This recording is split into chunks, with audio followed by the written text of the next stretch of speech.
A very good evening to you. Welcome to the big story tonight. I'm Yvonne Okwara Matole. And tonight, the Kenya Police Service is on the spot for using extreme force in the post-election season, and especially so on protesters during the opposition's anti-IEBC demonstrations. A report by Amnesty International and Human Rights Watch dubbed "Kill Those Criminals, Security Forces Violations in Kenya's August 2017 elections" indicates that at least 50 people have been killed since the August general election. The report implicates the police in unlawful killings, beatings, extortion, and looting of property, among other ills. The National Super Alliance claims their supporters in strongholds have been specifically targeted by the police. In fact, a Form 4 student was killed in Kisumu, and a 2-year-old girl is still nursing a gunshot wound in the same city. The county police boss has, however, passed the blame onto criminals whom he says take advantage of the chaos. Now, only a few weeks ago, police, if you remember, were reported to have harassed students at the University of Nairobi. They were allegedly protesting the arrest of former SONU chair and now Embakasi East Member of Parliament, Babu Owino. However, no arrests have been made so far. And of course, that report by Amnesty International and Human Rights also just having been discussed a short while ago, actually a few weeks ago, by the Kenya National Commission on Human Rights. And so that is our discussion tonight. We will be focusing on that and trying to get some answers from different actors who are stakeholders within the police and security services and in human rights as well. Tonight, I will be joined on the show by the chair of the Independent Policing Oversight Authority, Macharia Njeru. I also will have the Vice Chair of the Kenya National Commission on Human Rights, that's George Morara, and then also we will have the government spokesman, Mr. Eric Kiraithe, and we will attempt to discuss this issue in the way we can. So please do stay with us for this conversation. The hashtag on social media is The Big Story. We'll also be letting you hear from different politicians who have had quite a bit to say on this matter. So I'd like us to listen to both Senator James Orengo as well as Senator Moses Wetangula have had quite a bit to say on this issue.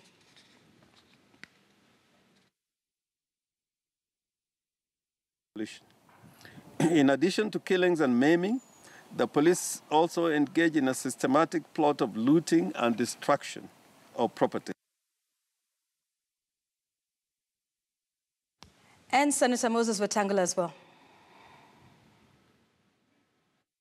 Our policemen have now become agents of terror. And up until now, we have had no comment on this grave violation of police trust from either Matiang'i or indeed the Inspector General of Police. There have been no arrests or recording of statements.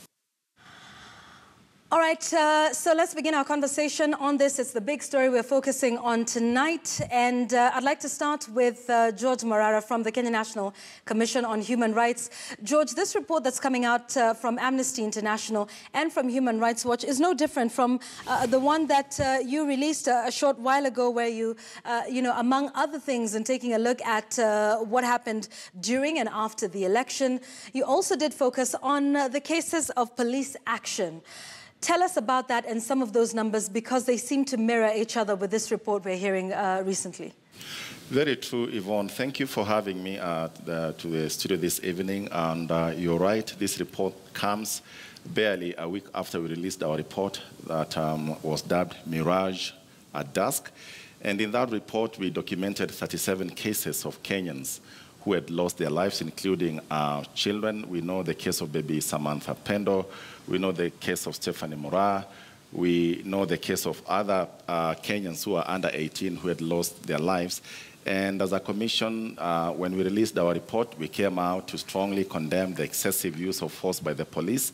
And the report by Amnesty International and Human Rights Watch just really adds to this worrying trend that we are seeing in the country, where the police are going out there to disperse people who've come out to demonstrate, and then they're using excessive force while doing that. All right. Mr. Kiraithe, thank you for being with us.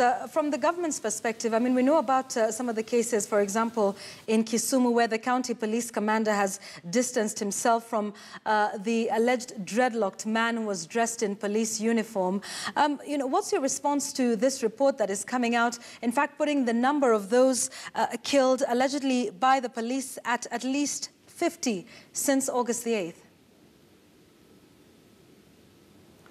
Yvonne, good evening, Morara, and I appreciate the presence of Njero here. I think what I would want to tell you from the government is that whereas we dispute the accuracy of these reports, we have cases which have concerned us a lot. There was the case of Mora earlier on. There is this case now of 3-year-old. There is a case of 73-year-old. There was that other case of that student who was near the ice cream vendor who was actually murdered. These and quite a few other cases have concerned us very much as a government because the police are operating under our briefing. And it is not in the interest, Yvonne, of the government of Kenya that barbaric acts be committed in its name. And our initial angle is that there are people present, because when you look at all these cases which are outrightly out of the normal, they don't occur at the epicenter of the riots. Who is this on the sideline of the riots, in whose interest maiming, injuring 2-year-olds, hurling this Vitoa Machozi, you know, in nursery schools? Who is this criminal? And therefore, what we are doing most is not only identifying those people responsible for it, where are they getting the resources and what is their motivation? Otherwise, what I would tell you is that this country, we have enough systems. It's unfortunate that Morala, they do a report, they deem to be good, and the first place it is read is in the newspapers. We have the IPOA, we have confidence in them. We have an independent prosecutorial system. We have so many internal mechanisms of taking action which is less than a criminal, like retraining, like counseling, like even giving somebody an opportunity to pursue another career.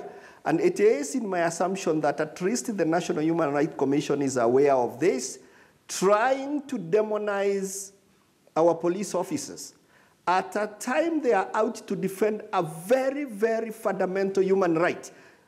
Call it Martin Luther King, call it Jean-Jacques Rousseau, call it every Democrat came out to defend the right to vote. What is under threat today and where we are putting unnecessary side issues is the right of the Kenyan to go to the ballot to elect his president. Okay. We have seen very brazen people coming out to say there will be no voting here, and I would have expected Moralam by now to be on top of his head, to be on top of every building, on every mountain, or in Lake Victoria, in the Indian Ocean, telling people that cannot be said in a democracy. All right, Mr. Kiraithe, perhaps Mr. Morara can respond to that before I ask you my next question. Are you vilifying the police unnecessarily, George? No, Yvonne, actually listening to the government spokesperson make the comments he's made leaves me a little bit concerned and worried.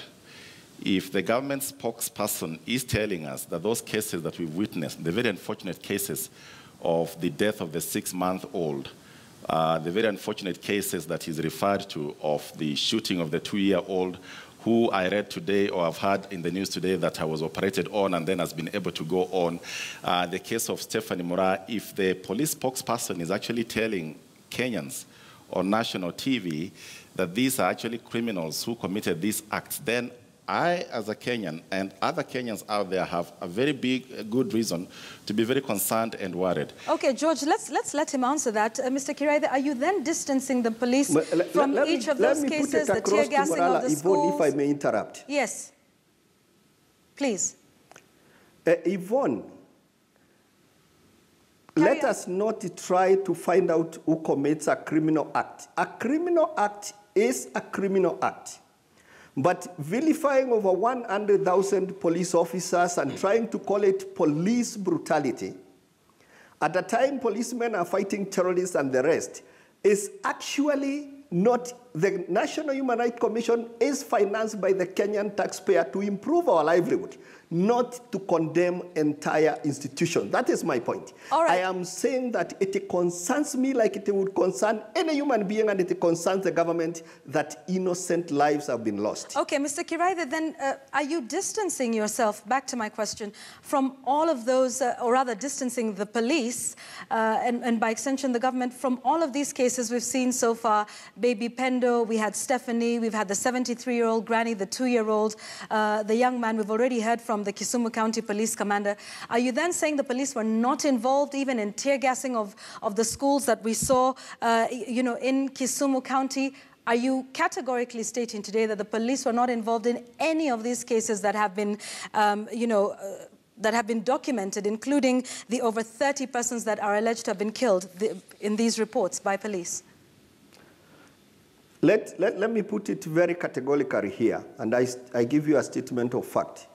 Our police service is never shy. Sometimes I get worried to acknowledge when it has shot someone. And they say it in the most candid terms. The next thing I would want to tell you is that in managing riots, there are different levels of mistakes that can occur. A mistake of preparation can occur, maybe throwing tear gas aimlessly.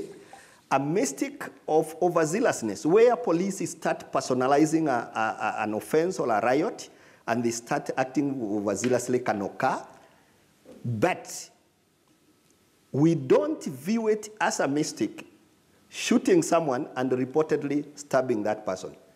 We don't view it as normal that stray bullets should only find 73-year-old woman, 2-year-old kids, 11-year-old. That one takes a totally different angle, and we are giving that investigation a lot of seriousness. And I can tell you for a fact, it is not from the government or from the Inspector General or from the Ministry of Interior or from any police commander or police officer briefed by the systems that are available. All right, I'd like us to listen to Gladys Wanga, and she talks about the fact that there seems to be targeting of people of a certain political persuasion or from a certain community. Listen. Being pursued all the way into the suburbs if the police have no intention to actually kill us. They shot into our cars, they shot tear gas into our vehicles, they even removed my driver from the vehicle and beat him up. Mr. Kiraithe, your comments to that? I have not heard Gladys Wanga very well, but as you know, Yvonne, Gladys is a politician. I'm comfortable dealing with Morala. Let politicians be answered by other politicians. I am a professional, and I don't want to get into a Gladys Wanga type, no. All right, okay. I'd like to hear from Mr. Morara then. You know, what are your thoughts? There's a lot of allegations that certain people are being targeted. I mean, let's be honest. You've seen the hashtags that are going, Luo Lives Matter, that, you know, this is targeted at a... Take this opportunity to do so. I was saying I was concerned and worried about what the government spokesperson was saying, that what's happening are acts that are being carried out by criminals. I expect this to only happen in spaces that I would call undergoverned or ungoverned. But what we know is that during these demonstrations, we've had the full presence of the police on the ground, men and women. What we are saying, the full force, the boots on the ground. And if with this force on the ground, we still have space whereby criminals can penetrate and commit those acts. That's why I was saying I'm extremely concerned and worried about that assertion. It means, therefore, that nobody is really safe in this country if marauding gangs and criminals can actually camouflage or find a way of mingling with the police and committing those acts of atrocity. But having said that, Yvonne, let's put this question that we've asked in context. Indeed, it is a worrying concern that in this country, in the past, we've seen patterns whereby police tend to go out there and profile either certain social demographics, certain groups, and certain people, either as a way of the operational way, that's how they know how to operate. And I'll very quickly let the viewers know, from 2005, for example, there was that very systematic targeting of the young men, the so-called Mongeki. Over 500 of them were targeted, apparently because at that time they were wearing dreadlocks or that they walked around with a tobacco, and we know what happened. Then we have other cases where we've seen profiling of people. We know what happened to the Muslim sheikhs. As a commission, we've also documented the cases of profiling of people from the Somali ethnic community.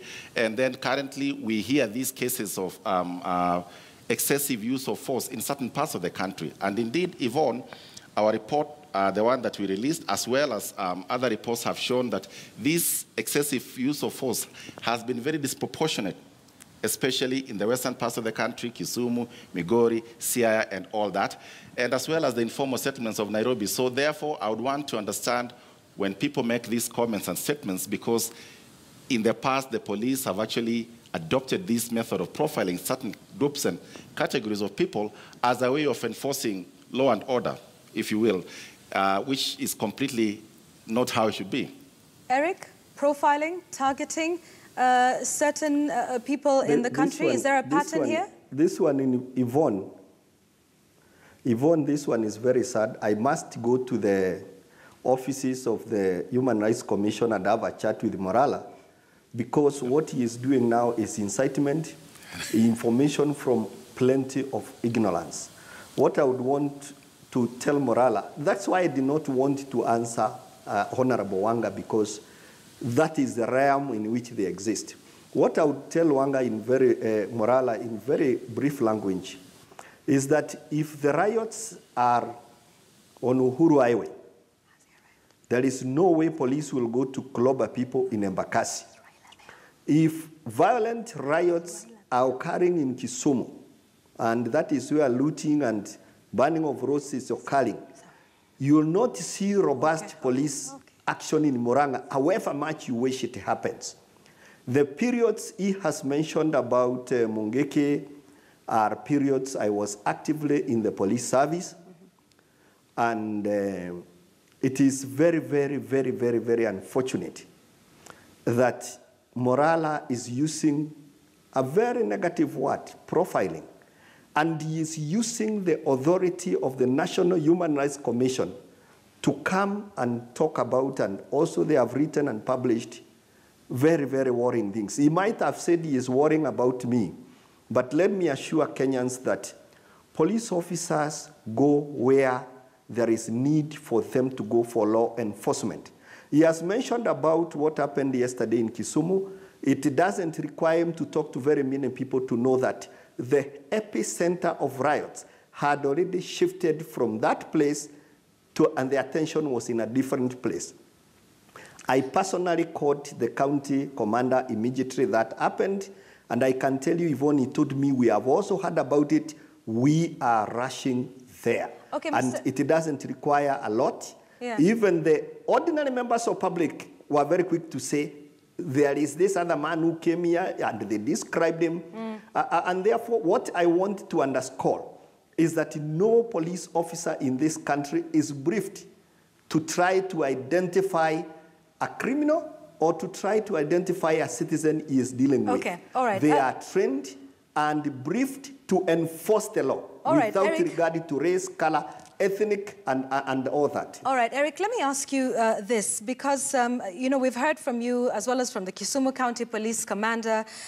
You know, he said that the killer was not one of us, and said the same man could actually be behind the destruction and burning of the motorcycles of the boda operators in Kondele. We've also heard you talking about, you know, that it's not the police brief that they go out to kill and target individuals.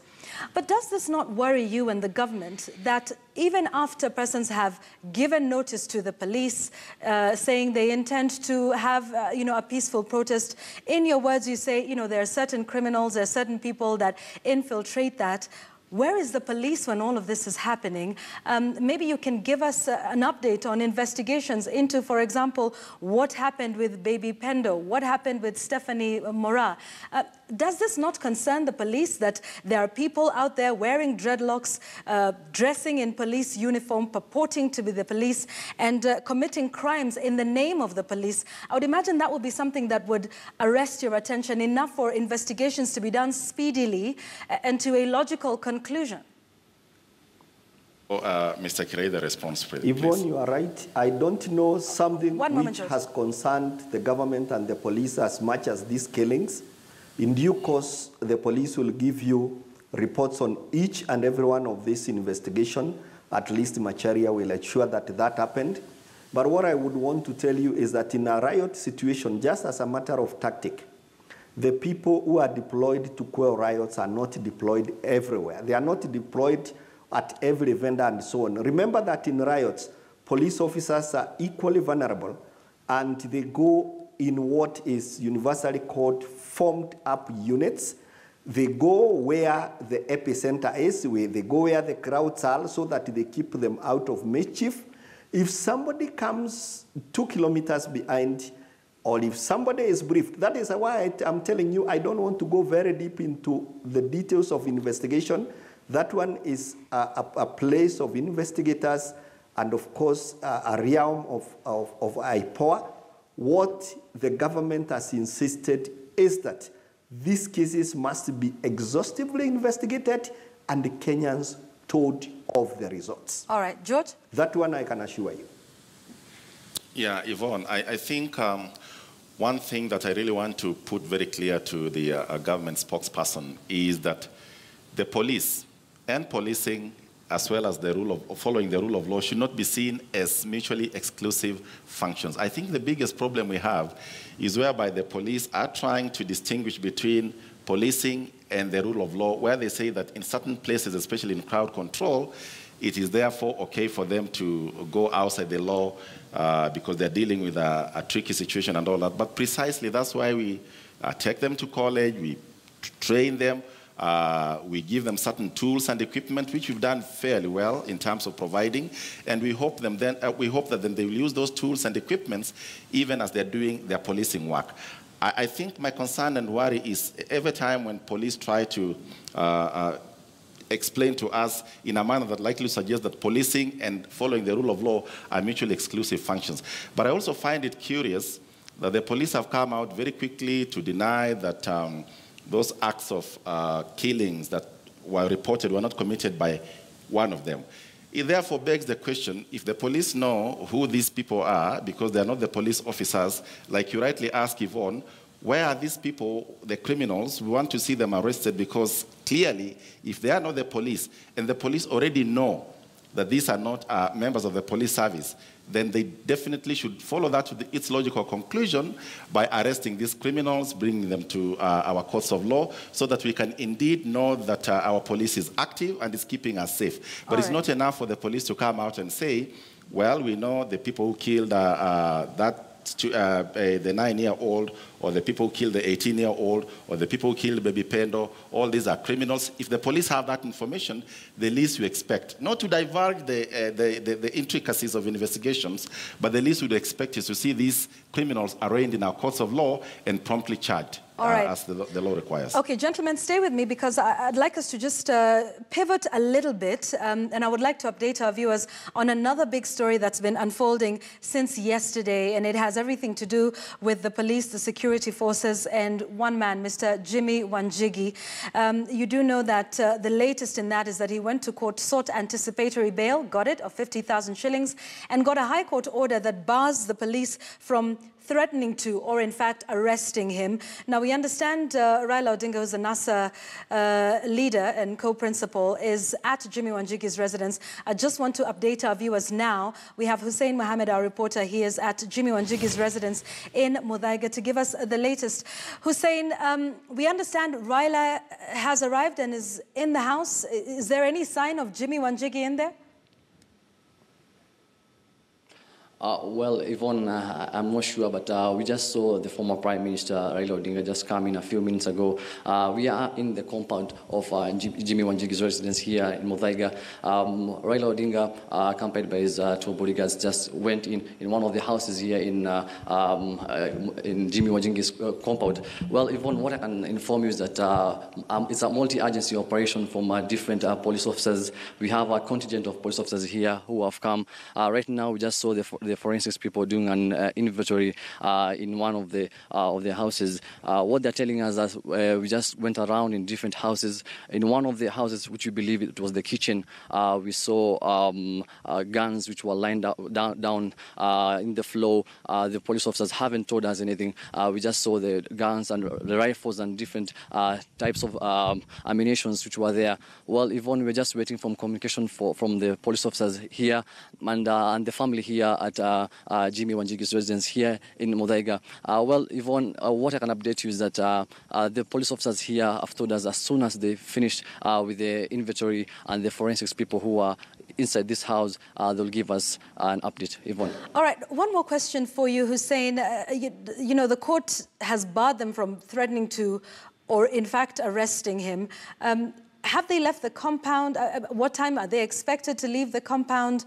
I know you talked about them doing an inventory. And what can you tell us about the numbers? Because we saw reinforcement upon reinforcement and an increase in numbers since yesterday, the minute they got to his residence. Have the police numbers reduced at all, perhaps in line with the court order that was obtained earlier today?